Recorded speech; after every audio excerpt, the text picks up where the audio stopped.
Just finally, given in the wake of that massacre of Israelis on October the 7th, what to you would be a proportionate and reasonable response from the Israeli armed forces to that massacre of their nationals? What would be, you think, reasonable?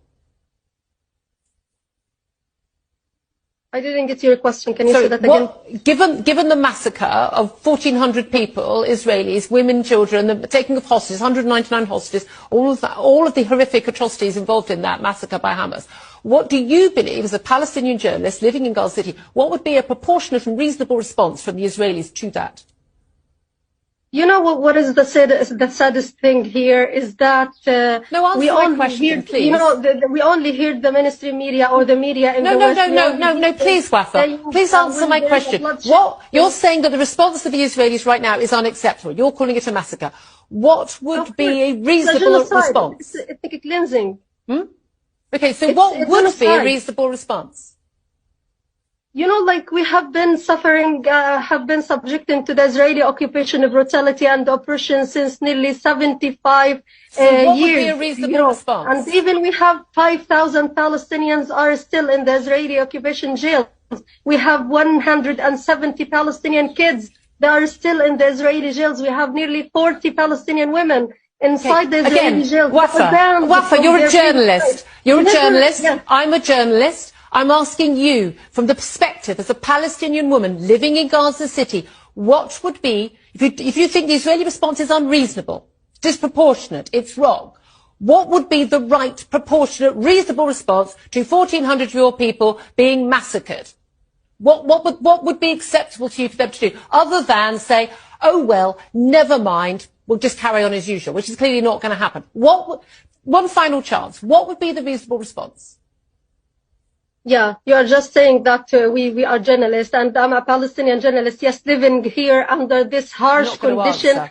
You're just not going to answer. Do you not think that's a reasonable question to ask you?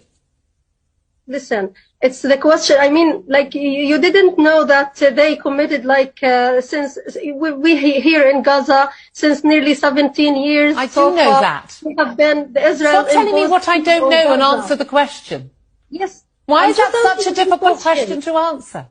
Sorry, I'm answering your questions here because, you know, you just look to the Israeli side and you I'm not looking at just the Israeli side. What is happening. I'm asking you a reasonable question. What's a proportionate, reasonable response to that massacre? You know, like, listen, I'm just reporting what I see as a journalist from here, from Gaza. I saw that the Palestinian people are suffering on a daily basis because of the Israeli brutality against them. The occupation. And because of Hamas's brutality. Listen, the Israeli occupation, they are using phosphorus bombs. Do you know that? They are using I asked an Israeli person about that only last week. Yeah, they are using internationally banned weapons. Again, still not an answer to my question. Should we give up? Should we just give up? You're not going to answer the question. We'll have to leave it. It's a collective punishment. What is happening here is a collective punishment. So what would be the correct response? But look at the very beginning when who started this? We were living, like, I'm a Palestinian refugee. I used to live in. Okay. I'm going to interrupt you. I'm going to leave it there because if any conversation in this it ends up going back to me. Let's go back 1,000 years. Wafa al-Udaini. Wafa, I'm so sorry. It took a long time to get you on the line. While we're waiting to speak to you, we've got less time. If you're not going to answer my question, then we'll have to leave it. I do appreciate you joining us. Thank you.